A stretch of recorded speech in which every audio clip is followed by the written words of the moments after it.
But that hot take is so fascinating to me that I feel like we should talk more about it. That should be what we talk about right now. Cause we're watching it happen. And I think about with the rise of AI, I had this fascinating conversation earlier this week where someone was like, what's going to happen to entry-level roles?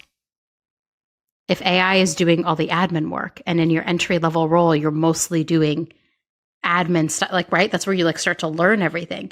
So with AI, what happens to those entry-level roles?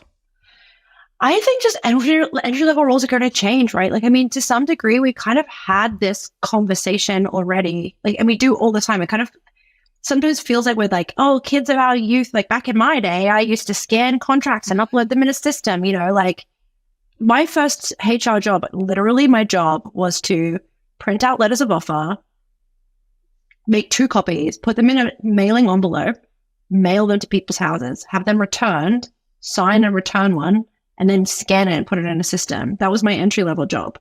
To think about someone even having that job now is absolutely insane. And when our like HR system came out back then, I remember implementing like PeopleSoft or something like that.